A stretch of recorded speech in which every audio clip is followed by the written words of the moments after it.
Sonic Origins is the latest Sonic collection meant to serve as a gateway for new Sonic fans who are fresh off the heels of the amazing Sonic film series. In addition to an introduction, it's also supposed to offer enough to keep longtime fans, and by long time I mean those who have bought each game 10 times by now, satisfied. But does it do that?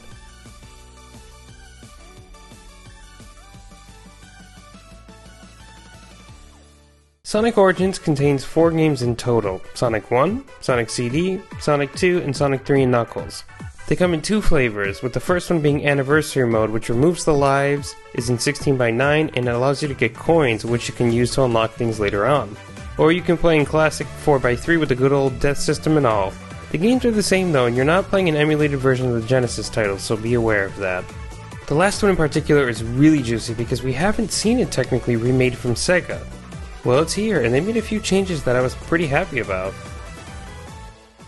Knuckles gets his intro back, Tails gets an intro, you can skip the intro, there's more animation frames and sprites, and man, did I love fighting Big Arm again right before that sweet new segue into the Sonic and Knuckles half of the game.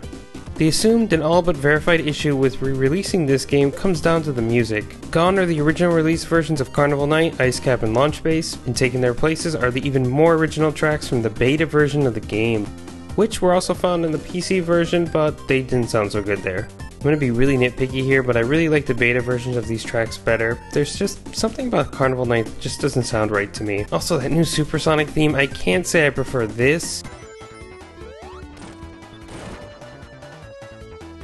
over this.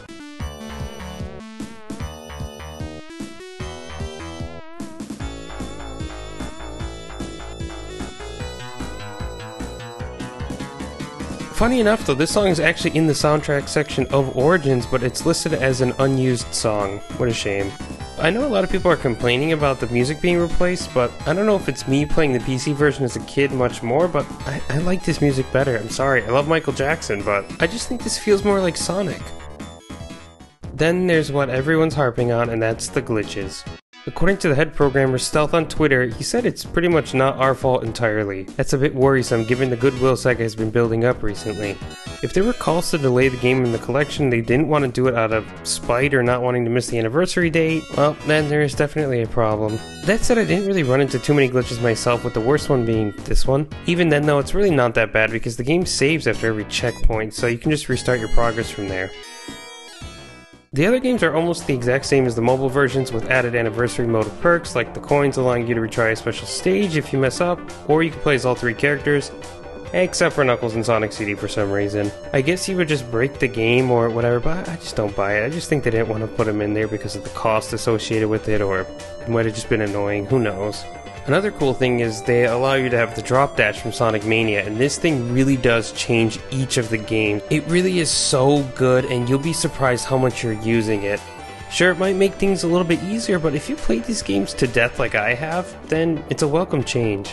Each game also features a mirror mode upon completion, and you can do a boss rush mode, which is a lot of fun too, and it's actually really hard when they don't give you rings. Sonic 3 and Knuckles has this new Blue Spheres mode, which is kind of like in Mania 2, but it's really tough, and if you're really into those Blue Spheres, then yeah, go for it, it's awesome.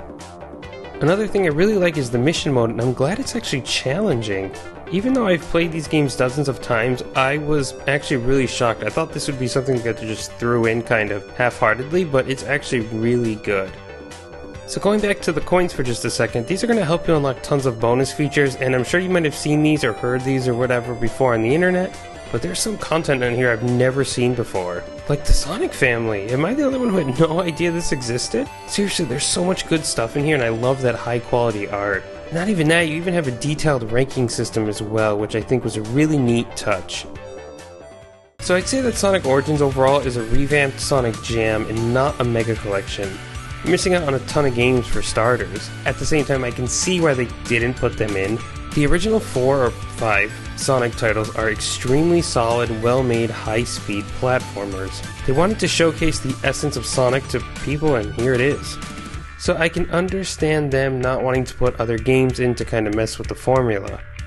But then again, they didn't delay it when there's apparently a ton of glitches, so what do I know? Anyway, thanks for watching everyone, we hope you enjoyed the video, take care.